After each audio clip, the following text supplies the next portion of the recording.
एक आशिक रसूल को जब वो मक्के पाक से मदीने मुनव्वरा की तरफ उसको सफ़र इख्तियार करना है, मदीने पहुँचे कैसे, पहुँचने से पहले उसकी कैफियत क्या हो, और जब मदीने पाक उसकी हाज़िरी हो जाए तो वहाँ पहुँचते ही क्या करे, और फिर जब बारगाह रिसालत सल्लल्लाहु अलैहि वसल्लम की तरफ अगर उसको चलना है, वहाँ जाना है, तो उस तरफ उसके चलने का अंदाज क्या हो। रुफ़क़ा सफ़र जो है ये बाज़ौक़ हों तो फिर तो इसका लुत्फ़ दुबाला हो जाता है।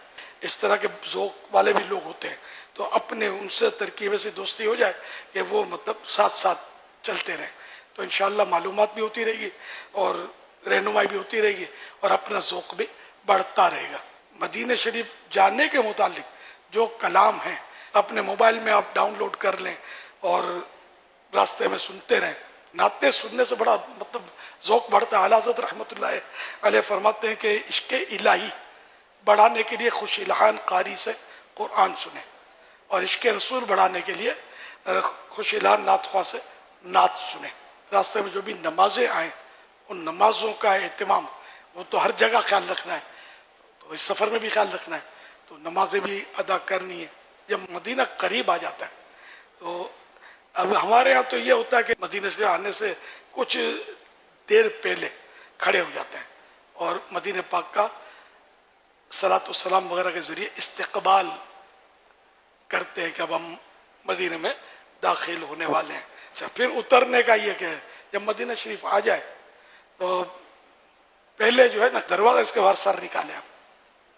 अब सर के बल तो चलना तो अपने बस का रोग नहीं है कि वन हाँ रहे मदीना गाफिल जरा तो जाग, ओ पाँव रखने वाले ये जा चश्मों सर की है। किताबों की बात नहीं कर रहा, अपने ज़ौक़ की बात कर रहा हूँ। मदीने शरीफ में दाखिला हो, दुरूद सलाम हो, आंखों से आंसू बह रहे हों, मदीना जैसे आने लगा तो आंसू जारी हो जाएं, खड़े खड़े इस्तकबाल कर रहे हैं, रो रहे हैं, और रिया से भी बचकर करना। रिया के हमले तो होंगे और बाद लोग बोलेंगे भी कि ये देखो दिखाने के लिए रो रहा है माज़अल्लाह, तो ये तोहमत कैसे पता चले दिल का ताल्लुक है रिया से, ये रिया कर रहा है या वाकई मोहब्बत रसूल में डूबा हुआ है। अब ये कि जहाँ क़याम है वहाँ पहुँचे, सामान उतारा, गुस्ल किया, जब भूख लगी है खाना खा लिया वगैरह, जो भी है कि ऐसी चीज़ें जो है उससे फारिग हो लें जो आपके हाजिरी में जो आपकी तवज्जो बटाएं कि यार ये रह गया, वो रह गया, भूख लगी हुई है, पेशाब लगा हुआ है, ये कुछ भी ना हो। फ्रेश होकर आपने मतलब टेंशन फ्री होकर हाजिरी देनी है, तो गुस्ल करना है, नए कपड़ों का जोड़ा ले जाना है साथ, फ्रेश न्यू ये कपड़े पहने, इत्र लगाना है, मुश्क इत्र बेहतर है, मगर अब मुश्क भी कहाँ से लाएं, जो असल मुश्क तो बहुत मुश्किल है, तो हम मतलब अच्छे से अच्छा इत्र लगाना है। बाबू सलाम से हाजिरी हो रही है, वैसे जाना चाहिए कदमों से। आदाब यही है कि कदमों से जब भी हम किसी मज़ार पर भी जाए औलिया किराम के तो कदमों से हाजिरी दे, सर की तरफ से ना दे, अदब है, गुनाह नहीं है। मस्जिद नबी शरीफ के बाहर खड़े होकर किसी के भी घर जाएंगे ना इजाज़त तो लेंगे ना, तो ये तो आका का आस्थाना है, तो यहाँ इजाज़त की नीयत से अस्सलातु वस्सलामु अलैका या रसूल अल्लाह अर्ज करे बाहर खड़े खड़े। अब जिससे क्या समझोगे इजाज़त मिल गई, वही जहन को ही एक बनाने की इजाज़त मिल गई। अब अपना मस्जिद नबवी शरीफ में सीधा कदम दाखिल करे, दुआ भी पढ़ ले, वो जो मस्जिद में दाखिले की दुआ है, और अब फिर मस्जिद में दाखिल हो गए। अब आला हज़रत रहमतुल्लाह ने लिखा है खासकर पहली हाजिरी के लिए कि इधर उधर ये सोने के झूमर लगे हुए हैं और नक्शो निगार बने हुए हैं, इनकी तरफ बिल्कुल नज़र न रखे, तवज्जो सिर्फ आका की तरफ रखे।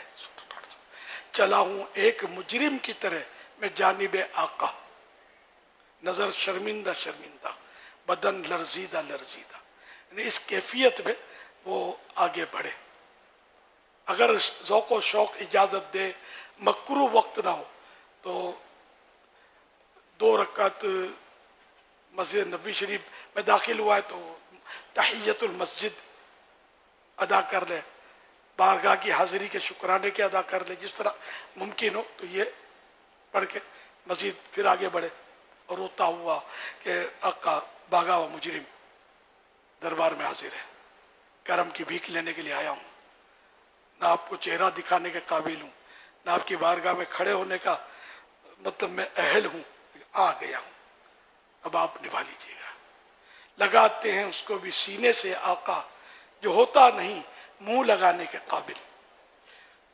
इस तरह मतलब ये कि मुख्तलिफ तस्वुरात, अब अगर अशार याद है इस तरह के, जैसे एक मैंने पढ़ा, तो इस तरह अशार पढ़ते हैं, फिर अब सुनहरी जालियों की तरफ आप पहुंच रहे हैं, सामने खड़े होकर सलाम अर्ज करना है। सुना अब खड़े नहीं रहने देते, वो बस चलते चलते जो कुछ करना है बंदा करता रहे।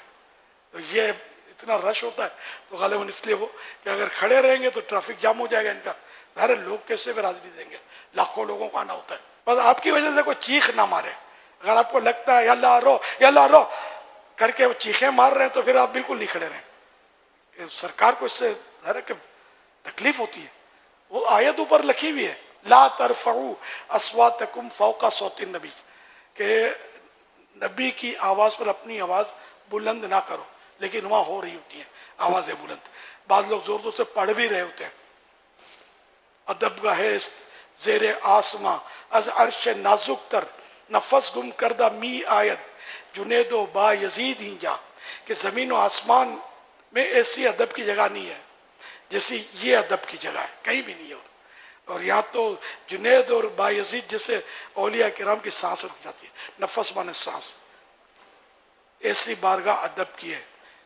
चुप कर मेरे अली इतने जा नहीं बोलन दी, पीर मेहर अली शाह साहब रहमतुल्लाह अलैह का भी ये मिसरा है।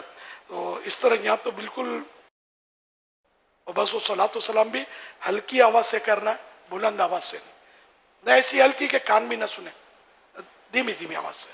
और ये अर्ज करना है, दुआ मांगनी है, कबूलियत के मकाम है। फिर शेखन करीम है, पहले सिद्दीक अकबर रज़ियल्लाहु का आएगा, फिर फारूक आजम का आएगा, इस तरह सलाम अर्ज करना। फिर मस्जिद नबवी शरीफ में बैठ कर सब्ज़ गुंबद की छाँव में तो आपको बहुत मौका मिलेगा, वहाँ धूम से सलातो सलाम अर्ज करते रहे, हम नाते पढ़ते हैं। मगर इस तरह नहीं कि किसी लोगों को आवाज़ पहुँचे और किसी के लिए वो तशवीश का बाइस हो। आहिस्ता आहिस्ता जो भी दुआएं मांगनी है, पूरी मस्जिद नबवी शरीफ ये भी रहमतों में ढकी हुई है, अल्लाह के महबूब की मस्जिद है। भले जितनी तोसी हुई है, एक्सटेंशन हुआ, वो भी मस्जिद नबी में शामिल है। जो हदीस से है इस तरह की कि अगर सनाए यमन तक भी मस्जिद नबवी चली गई तोसी में, तो ये मस्जिद नबवी ही है। यमन शरीफ का शहर है सना, इसकी मिसाल दी है। यमन तक भी अगर मस्जिद की एक्सटेंशन हो गया, अब ये तोसी होती रही, तो ये फिर सारा जो बढ़ता गया सब मस्जिद नबवी है। ये हमारे लिए बड़ा करम है।